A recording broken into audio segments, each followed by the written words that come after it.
The doctor told the kid that his meniscus is softened, and that's why he has knee pain. She told one of the famous strength coach in Lithuania, and strength coach said to the mother, "Go and tell doctor that his brain has softened." Resting feels good, but your pain will come back right away as soon as you come back on the court. Use pain as guidance.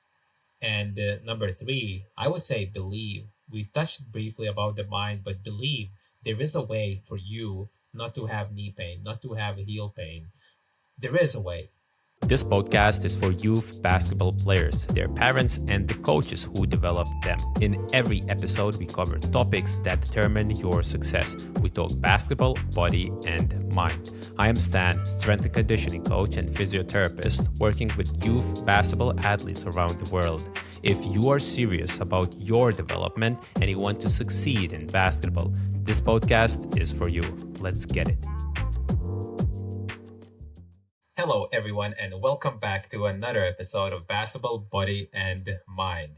As always, I say this, but this is another special episode. And why I say special this time, because this is a solo episode, but we have a second person joining us, my new co-host, Gratas. He's a physiotherapist, graduated, he played basketball like we all have done, and I'm really looking forward to his questions because what stood out for me is when we were studying, he would always have great questions to the teachers and always asked me great questions that made me thought. And I thought, why not bring him? And he could challenge my thinking. Maybe it would be more interesting to listen for you guys what he has to ask or add to this podcast. So, Gratas, welcome. Hi, Stan. I'm happy to be here. I wish I were as good as basketball player as you guys are. You sounded very happy when you said, "I'm happy to be here."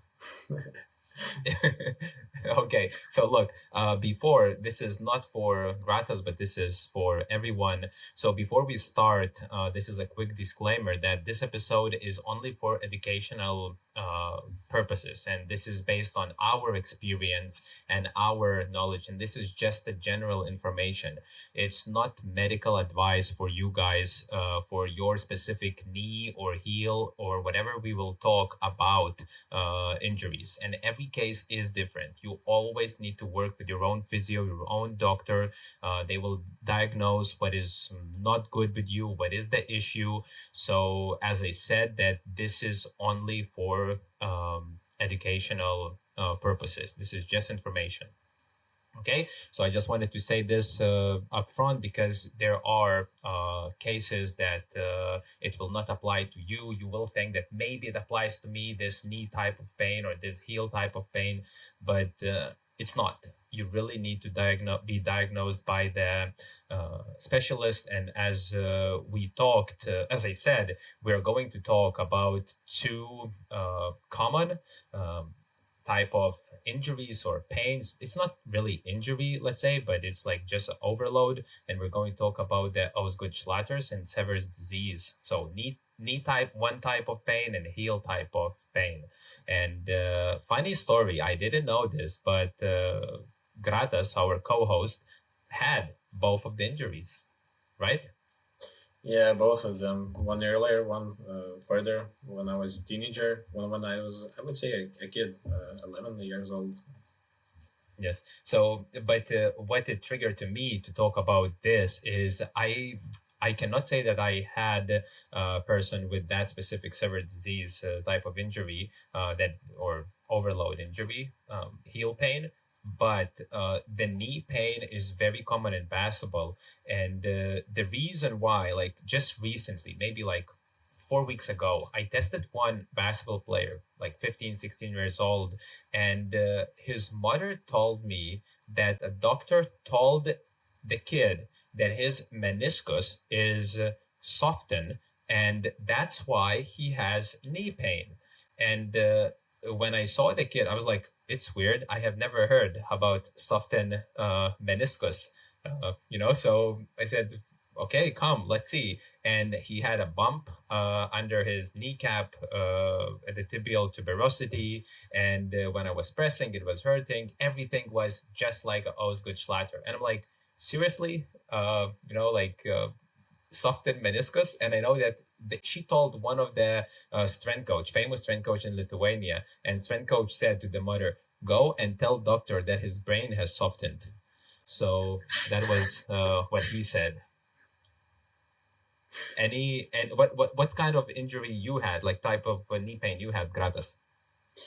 Yeah, like the same age when I was about 14 years old, it started hurting like at the front, as you said, at the front of the knee, just below the patellar tendon, maybe I would say. And then it progressively just got worse. It started with a mild pain, like 1 or 2 out of 10. And I started visiting doctors when it got really bad, like 5 or 6 out of 10. Then what they told me was just ice it, rest it, and go back to playing. Oh, maybe wear the stripe type brace around the knee that everyone wears, Knee strap, yes. Yes, Yeah, yes. yeah, Every like many people do, and some people really do feel better when they are wearing that.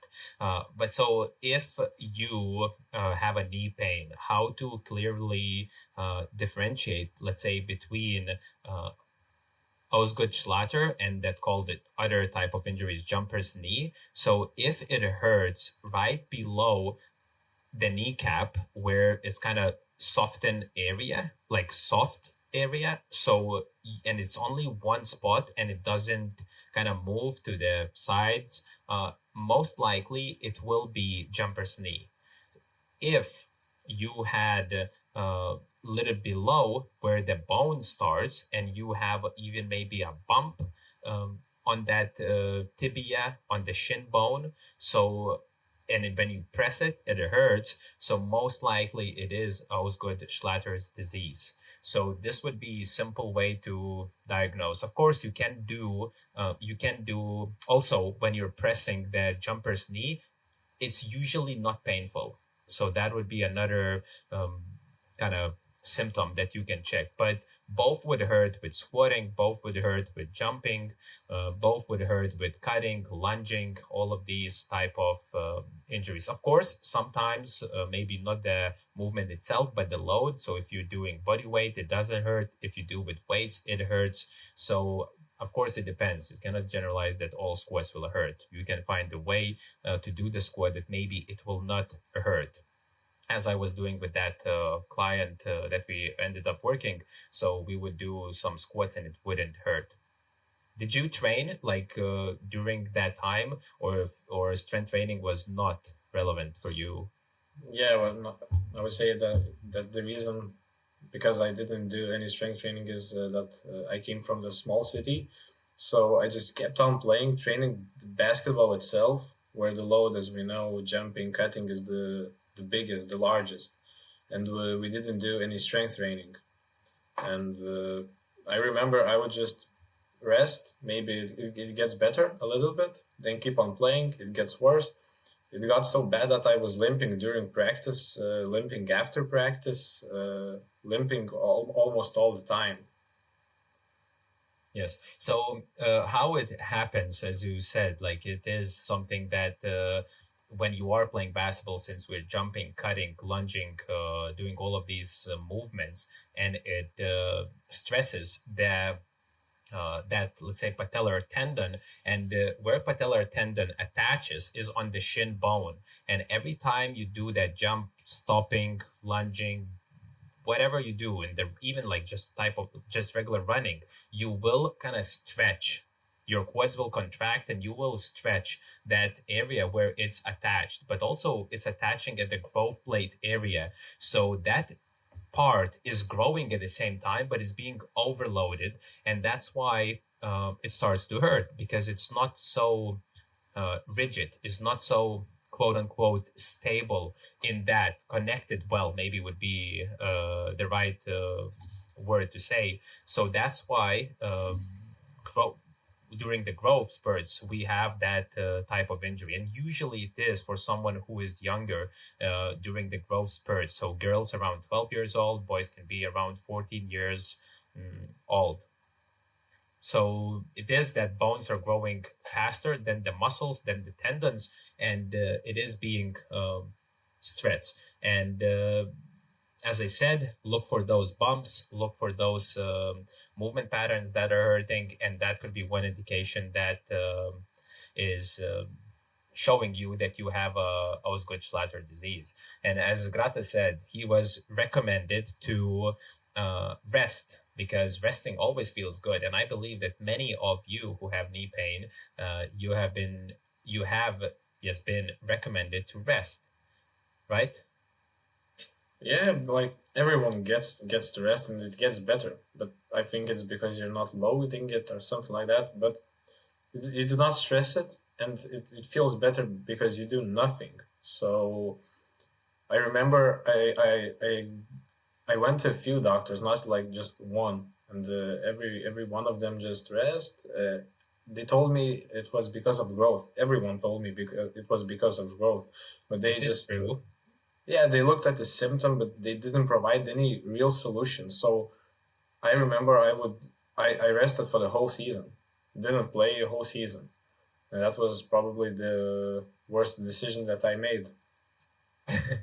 Yeah, I mean, not playing basketball, and the only thing that you want to do is to play basketball. Yeah, And exactly. yeah, so this is there is no one way to address this. And if there was one way to address that, everyone would be doing this. I will say what I do, but I will say also what I know some other physiotherapists are, or strength coaches are doing. So I know one physiotherapist who was I know that he was checking with the ultrasound how much inflammation is in that let's call it knee, so it will be easier to for everyone to understand this. So he would check with the ultrasound, and if he sees that there is like so much of the inflammation, he would not do any quad work.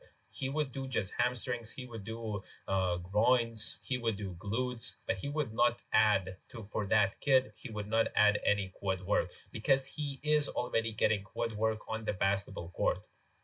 Is this right way to do? Maybe it worked. It worked for him. Maybe you don't have ability to get ultrasound like once a week to check your knees. He had that opportunity. Another one, I know the physiotherapist, famous, he is from Canada. He said, my advice is you play basketball as long as you can, and when it hurts so much that you cannot play, you don't play. And then you go and you, instead of doing those basketball drills, you do exercises just on the sideline, and you strengthen then. So his advice was that. I know that some people will do only isometrics, and you will be loading that isometrically your quads. They would train hamstrings, they would do deadlifts, they would do groin, hip, all the other exercises, but for quads, only isometrics. So this is also one way. And recently, I used to do that, but recently I moved more to pain-free range of motion, but we are doing it slowly. So, for example, maybe you have a squat and you're working on the squats and you're working like 3 seconds down, 3 seconds up. You're only doing that for the range of motion that is not painful, but you load as heavy as you can. So this is the way. As you can see, there's no one way how to address this issue, and this is different ways for you to know. Of course, I am inclined to promote my way because I think it's very simple. You just continue training the strength training as you did, but you just reduce the range of motion. You train pain-free range of motion, and you don't have to kind of make many changes. Maybe you will, of course, you will not do jumping because you will be jumping on the court. Maybe you will not do single leg squats, but maybe you will do bilateral squats. Like, it really depends, but you don't have to make significant changes in your plan. Anything, Gratas, to say? Anything to Yeah, add? my brain is lighting up. So the the first person, the first PT just said that he does ultrasounds and avoids inflammation at all cost. And the second guy that from Canada keeps on playing until that inflammation gets so bad that they cannot play. So my first thought was, would that inflammation not affect and destroy a little bit the tendon itself? What do you think, Stan? You mean the tendon? I don't think the tendon is so much. I would need to look at the research how much tendon problems, like is it attachment problem, the Osgood-Schlatter. So we're talking about the Osgood-Schlatters and not the jumper's knee, because jumper's knee will have more issues with the tendon, how the load is let's say transferred through that tendon. But Osgood-Schlatter is more about the issue with the attachment point. So I don't know. I know that these two physiotherapists, they work with the national team players, and yeah, this is how they do. Maybe you could not injure. What would be the word? Like damage the tendon, maybe, but maybe you will stop before damage is being done. Yeah, but the other thought that came was, if that inflammation gets so high, wouldn't the rehab process also extend longer because of that?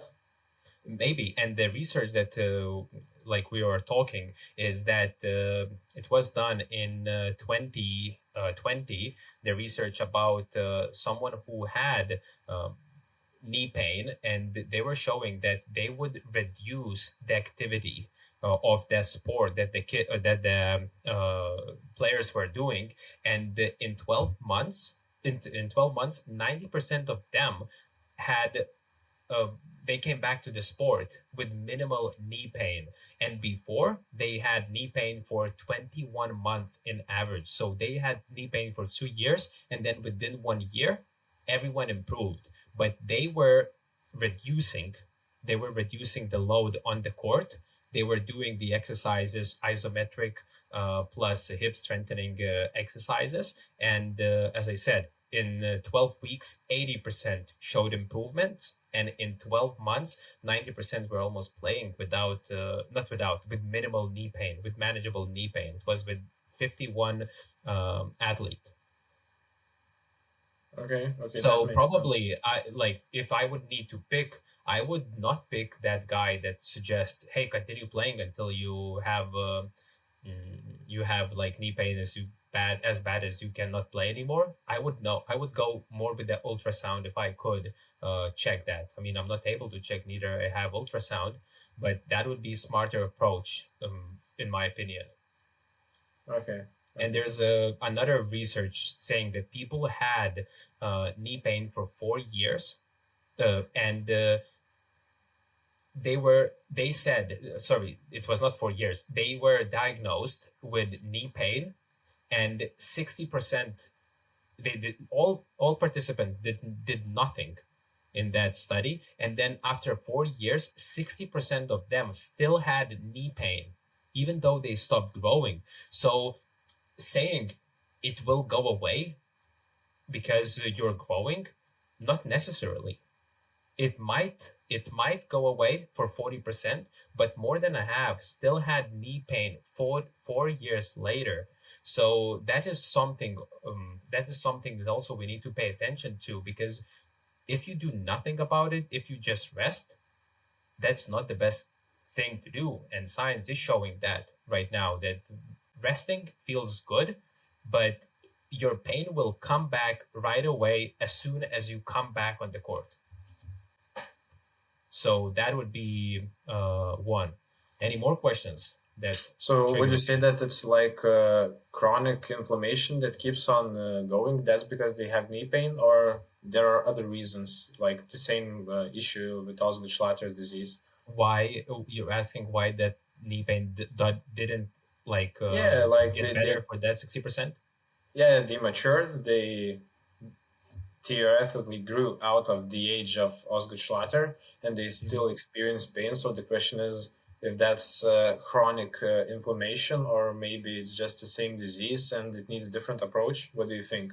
Probably it's two. One is mechanical, meaning, as you're saying, that it is the mechanical damage that is being done and it's chronic inflammation, and maybe they continue living their life and they're accepted that they will have knee pain every time they are climbing the stairs or when they're biking. Maybe they didn't do any isometric exercises and they're not aware how to strengthen the tendon. That could be also. But we second reason is we cannot neglect the brain. What if you, every time you did a step up, or every time you squat, every time you biked, you had knee pain? Maybe Yeah. now you supposed to not to have knee pain, but we know that the pain is in your head. Like, that phantom pain when the limb doesn't exist, but you still have the pain in that limb that you don't have it. So this could be the same. You assume that doing the step ups, I will have the knee pain. And then you do a step up and you have the knee pain. Who can say that you don't have a knee pain? No, it hurts for you. But in this case, if that is the case, it's very easy to fix. You have to just teach about the pain, explain.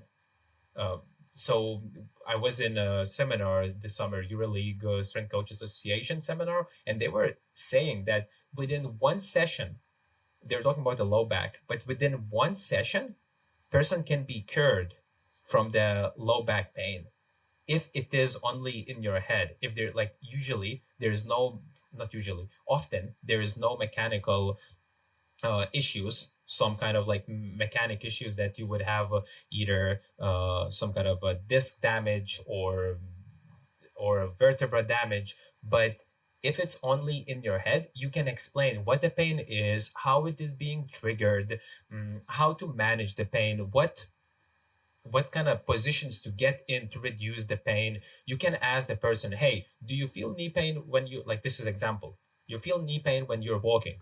No. Okay, let's make 5 centimeters step up the stair. Do you have knee pain? No. Let's go to 7 centimeters. Do you have knee pain? No. Five another 15, and then you make a regular 20 centimeter step and you're like, actually, I don't have knee pain. So that could be another reason. I don't have this example, but after that presentation, it really made me think that maybe we associate that movement. So these would be my two takes about why that 60% did not get better. Okay, makes sense. Makes sense. Yeah, it makes sense, especially when you compare it to lower back pain. Yes, lower back. We're not going to talk about lower back, but it's really like magic. What helps, and really magic. We can talk about that later. Okay. So do you think we have covered everything? What we are? There's one thing that I will say, but any more questions you think that, or ideas or anything? Is exercises clear what we could do or not really? I think we should talk about like progression from the lowest to the heaviest. And one more thing, like, would you take the approach of strengthening the quad itself, the quadriceps, the knee muscle, or would you take the other approach, like strengthen around the knee, like tibial muscles, gastroc, glutes, hamstrings, or Both. it depends on the situation? More. I try to. I said, but I don't want to use word try, so that's why I laughed, because there's no trying. You can always only do or don't. Try something in between. So I said I try to. So I don't want to use word it depends, because on this podcast, my goal is to bridge the gap between me, who has, let's say, the filter, and someone who has no filter. What exercises to do, what kind of pain I have, should I do this? I saw on Instagram that whenever I saw some Instagram on exercise on Instagram, I always know, okay, this might work, this might not work, this might work in this population, this way not work. So your question was to talk about the progressions, and the second part of the question was, please remind me.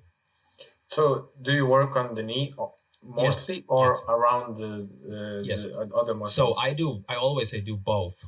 We definitely want to work around the knee, but we also will want to work quads. It's this is my approach how I do. If let's say you had significant knee pain and it's really bad, you barely can walk, give yourself like 1 2 days rest. It's fine. It's really fine. It maybe mentally you need some rest. Again, coming to the mind, maybe mentally you need a rest and just rest it. It's acute inflammation. Maybe everything we will do and everything will hurt. Why to train? Let it rest. 1 2 days, so 48 hours, perfect. And then we start. Mm, if someone had really, let's say, for a long time, knee pain, so as it was saying in that article, that in average they had like for 2 years, almost 2 years knee pain, I would start very light. I would start with without any squat pattern. So maybe we would do just leg raises, seated leg raises to the side. Everything is laying on the ground. Some hip lifts. If there is no knee pain with all those exercises on the floor, I would stand up. I would do Romanian deadlift, depending, of course, if you have a coach, if you know how to perform that. But everything, hamstrings, all the exercises standing. But first couple of sessions, I would not do even wall sits. I would just quote unquote rested. But when you're standing on 2 legs, your quads will work. So I would start with that. And then, now coming to the first part of the question about the progressions, I believe that maybe there is some easier exercises, but let's avoid the machines now first, so everyone can do that at home. So I would start always with the wall sits, pretty high wall sits, and I would hold up to 60 seconds if you are at home. And if it's easy and it causes you no more than 5 out of 10 pain. So meaning 0 is no pain at all, 10 is maximum pain. So if you're doing the wall sits and it causes you 5, that's the maximum you can go, either time or height. So if I go lower, I feel maybe it's 5, 6, 7. That's no, we don't want to train there. So we want to train 5. But if you do you feel good, and you feel only like 2 out of 10 knee pain, definitely progress. You need to get lower. But I would not increase the time. I would keep it under 60 seconds always. Whether we do 1 leg, whether we do 2 leg isometrics. So if we're talking about the wall sits, get lower, get lower. We do not need to get 90 degrees. Be that your hips are a little bit above the knees. So that would be the lowest you can get. And then I would move to single leg. So maybe one side will be hurting more than the other. So I would be going on the single leg wall sits. Same progression. We start high, then we dropping lower, lower, lower, and so on. And next progression, maybe this would be a week. Maybe you can get to, and I would do 5 sets maximum of 60 seconds. So it's not something that it's set in stone. It's just how my brain works. I put everything in the system. So I do always no more than 5 sets, depending. Sometimes I'll do 1 set, sometimes I'll do 3, but no more than 5 sets. If you can do 5 sets of 60 seconds and you feel like 2 out of 10, go more. Meaning, I want to change the exercise because we don't go more than 5 sets of 60 seconds. So then I would go to single leg. If you can do that, then I go to split stance. So in the lunge position, we're squatting down and we're holding that position. So this would be progression. At the same time, sometimes you can throw in some slow tempo exercises. But if we are at home, it will be difficult for us to load. Maybe we don't have much motion. So if you will do like 15 repetitions of barely squatting down and standing up, it will be easy for you. You can do 100 of repetitions, even if you would do it slow. So in that case, if we are training just at home, I would not do probably movement. I would just do isometrics because isometrics are much more easier to load it, I would say. You get to the lowest position that you can barely hold, like it's very difficult, and you hold in the hardest position. And when we are moving up and down, we're going to the hardest position, and then we go to the easiest position standing. So that's why I would not do with weights when I am at home. Would you do ISOs every day or every second Yes, day? yes. I would do every twice a day. There is research many strength coaches are referring to that you want to collect 10 minutes every 6 hours, 10 minutes of work Yeah. for quads. We do it 2 times a day. It's much more practical. So somebody can do before school and then they do before training session. And usually this is what we do. But if you do that, even like for 2 weeks, 2 times a day, it's taxing. It really takes of you because you again doing the same exercises, maybe progressing the time. You need to hold for like 1 minute, then rest for 15 or 30 seconds, then do again, and you do three exercises. Yes, it's a little bit kind of annoying, and if you don't have a coach every time with you, sometimes you can slip, and it's yes, this would be my take. Every 2 times a day, at least once before the training session, do it. So I talked about to finish off. So I talked about that we want to go and or judge our progression based on pain. So one type to do is you do, let's say, a squat, and you say how much knee pain you have, and maybe you do just a regular squat and you have 3 out of 10. So next I did a training session. Next day I do again squat, and if I feel more than I did before, that I felt before, maybe I feel 5 or 6, it means I did a little bit too much. We don't want to increase the load that we already did yesterday. We would do the same or even a little bit less. And then next day I wake up, I do a squat again, and maybe I'm feeling 2 out of 10. Oh, that's better. So whenever we judge the progress, whether it is working or not, we need to judge 24 hours after the pain, because when you're doing the exercises for the quads, maybe right after the training session, you will feel more knee pain, and 24 hours after you judge and you feel actually like I feel better. So the load that you did is was good. You can increase. So maybe then from 3 sets, you go to 5 sets and so on. Perfect. I think we covered everything. Is there anything? Probably everything that we covered. And we spend now more time on the knees because I know knees are something that I don't know the science what it says, but I believe like 70%, 60-70% of basketball players have or had knee pain. But this type of either jumper's knee or Osgood-Schlatter's, yes, but not softened meniscus. I don't think people had softened meniscus type of knee pain. So let's jump now to Sever's disease, and it is very similar or like the same mechanism as the knee, but it's not the knee, but it's the heel instead. So Achilles tendon will pull on your heel bone, let's say, and that's why it also has a growth blade there. And in the attachment point, you will feel the heel pain. So this tends to happen earlier than the knee pain. So for 8 or 10 years old girls or 10 to 12 years old boys, because the heel bone becomes a bone earlier than the knee. So this would be the reason. So you had this Gratas also earlier, right? You had, how old were you when you had heel pain? Yeah, I remember I was in fifth grade. So I think it was about 11, 12 years old, maybe something like that. Yeah.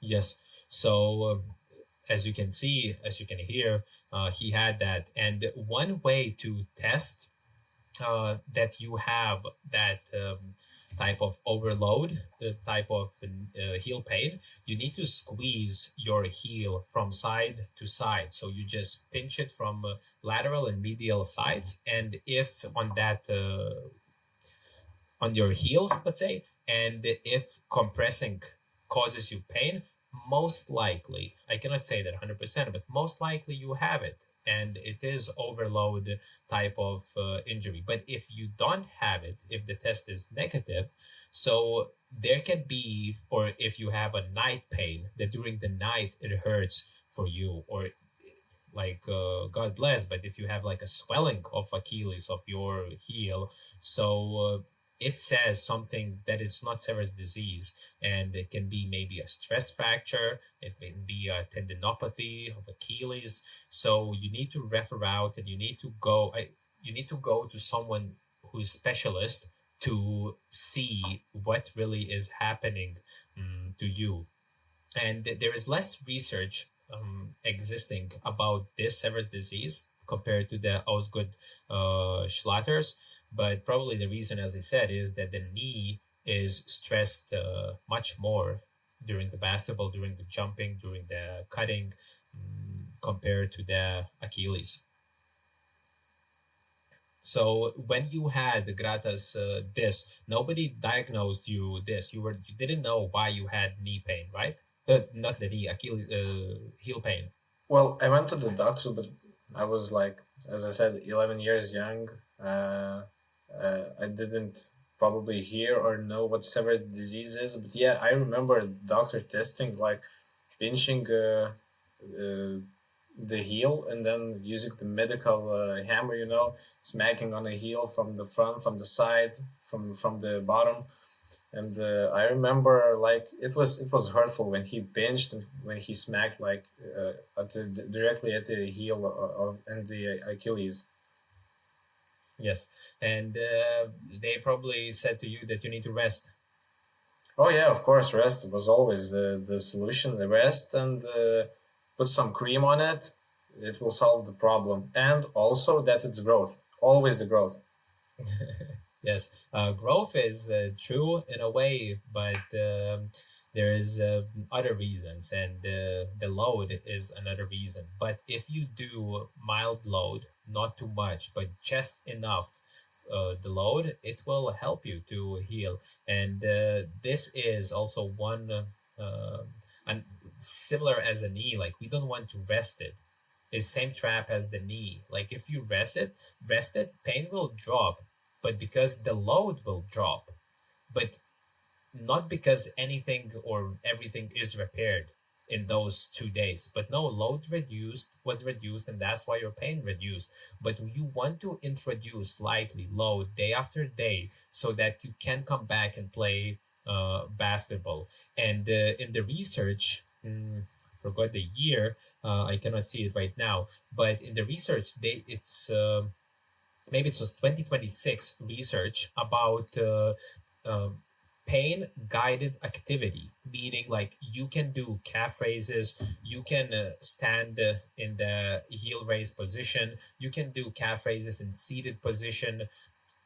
You just need to do pain guided activities. And in this case, if you have heel pain, heel pain 2 out of 10, you need to do more repetitions or harder variation of the exercises. And if you have, as I said, 5, you need to reduce the load. So this was the test, the research that they done, and they also find great improvements in the research. I cannot remember now exactly what were the numbers, but progressive calf and Achilles loading was the key in that research, and it really, really worked. And lastly, they did that plyometrics and hopping exercises. So you don't go right away to the basketball. You start strengthening your Achilles and do some longer work for your calves, for your Achilles, and the only last stage is doing jumping, and only then you come back to fully to basketball. Some people also, I know that they do heel lift, so they put something under their heel, so it can work to reduce the pain in Achilles because then it's not being stretched. So maybe if you need to walk a lot,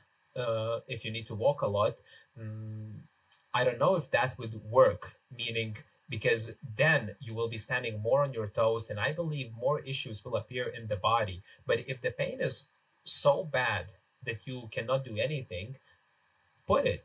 While you have acute inflammation in that heel, maybe it will help you to be able to do the activities. But don't think that, or yes, don't think, but don't use it always. because we need to get to the normal stance. Because whenever we standing with the heel raised, I'm now thinking about what women are wearing. There are many research showing how it shifts your body weight forward, how it can increase the load for your quads, for your knees, for your low back. So we don't want to do it. But for acute phase, maybe that would be a smart thing to do. But the smartest thing out of all, it's actually the same for the knee, I didn't mention, is the total training load. How much you're training. And if you are used to play one game a week, and then you have a tournament, which is like 4 games in 4 days, like 95% you will have either Achilles pain, you will have knee pain, you will have back pain, because load is just too heavy. So this would be these would be kind of things to do. Oh yeah, I remember having insoles. Yeah, you remembered me. I wore them in my regular shoes. I wore them in my basketball shoes. Uh, they didn't work. I would say they did for some time. They were made especially for me, like for my own feet, not just like random orthopedic insole. Uh, I also remember one doctor diagnosing me with flat-footedness, but the diagnosis was like, "Oh, you have flat feet. That's it." Like, didn't even touch my feet, didn't look. Uh, then I, then the other doctor told me that I didn't have flat feet. Now I think I have flat feet again. But yeah, insoles was the solution at that time. Regular shoes, athletic shoes like basketball shoes, everywhere. Yes, and it's also something that they can recommend to wear a boot. So that would, of course, reduce the load for the Achilles, and you would not have any pain. But the boot would be kind of prescribed only. I'm not a doctor, saying just as, again, this is just for the educational purposes. But if you have a bone fracture, so in that case, in order to heal, and it's always also not always that it would be prescribed. Maybe they, by a general guidelines, they would say you have to wear a boot, but only in specific cases. Actually, sometimes people, even if they have a broken bone, they don't use a boot. I know some in USA, some athletes that they said, no, I will not load, I will protect it, and I will not wear a boot because, or I will not put a plaster on my leg, because I know that it will be much worse. And if you are smart enough not to step on it, if you are smart enough to know how to protect it, maybe it seems that your recovery will be faster because you're much more capable of doing certain movements. Like you can maybe move your feet without the pain. Maybe you can wiggle your toes. Maybe you can, like rub it around the injured site, and everything, doing some manual therapy, and everything will help you to promote the healing and recover faster. So that would be one. But again, if you also have that heel pain, we don't want to aggressively stretch Achilles. Light stretching can be helpful. It will promote the blood flow to the area. Also, I know some articles, but it was heavy stretching, that it is increasing the temperature of the muscle. So maybe the muscle, when you are lightly stretching, come back, lightly stretching, come back. Maybe that will also increase the temperature of the muscle, and it will be promoting your recovery. So as I said, takeaway is the same principle as the knee. You don't want to kind of avoid the pain. You want to use pain as a guidance for the work that you are doing. What about stretching for Osgood-Schlatter's disease? So it's a little bit more harder to stretch the patellar tendon. I like, probably if you like maximally flex the knee, maybe that will be kind of stretching, but we recommend, because if it's Osgood-Schlatter disease and the problem is attachment point, maybe you would like to move it pain-free range of motion, or maybe instead of stretching you would use foam rolling, so that would not involve stretching, but you would use kind of recovery, because stretching people probably do to warm up or to kind of recover. So for recovery, then probably just use the foam rolling instead. Yeah, like you mean relaxation as a relaxation technique, the muscle relaxation, because stretching seems like if you like stretch the quad aggressively, but like you're yanking on the tendon itself. So if the problem at the moment is growth plate and too slow development of the tendon itself, so yanking on it even more sounds like you're aggravating like the issue even more.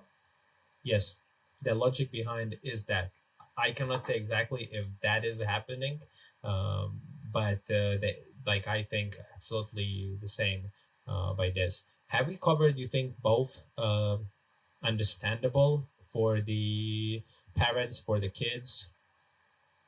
Yeah, like as you said, the protocol seems like it's pretty much the same. Start with light exercises, pain management and load management is the most important thing, as you said. Like start with isometrics, watch your pain, look how you feel the other day, and by looking at that, progress at the exercises and the movement itself. Yes.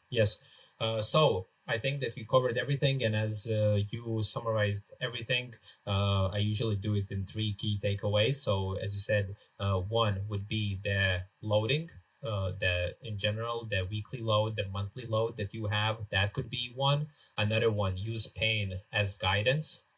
And number 3, I would say believe. We touched briefly about the mind, but believe there is a way for you not to have knee pain, not to have heel pain. There is a way. You just haven't tried everything yet. When you will try everything, something will work, and you will be able to get rid of the knee pain. In certain like if we're talking about the Osgood-Schlatter and we're talking about the Sever's disease, you will be able to get rid of that type of pain. So thank you, Gratas, for joining this episode.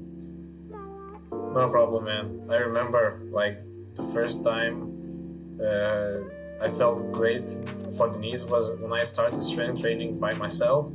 It wasn't, of course, as you say, complete as yours, like everything numbered, the sets, the reps, but I remember like the first introduction to the strength training helped me the most, like just basic squats and getting better at squatting. Yes, there is no one way to treat this. Strength training worked for you well, but there is a wrong way to treat this, is doing nothing and hoping that it will go away. So don't do that. Train. And I want to say thank you for everyone for listening. Share this episode with someone who needs to hear it, who has heel pain or somebody who has a knee pain. Don't forget to subscribe. This is the best way to support us. But for now, keep training basketball, body, and mind.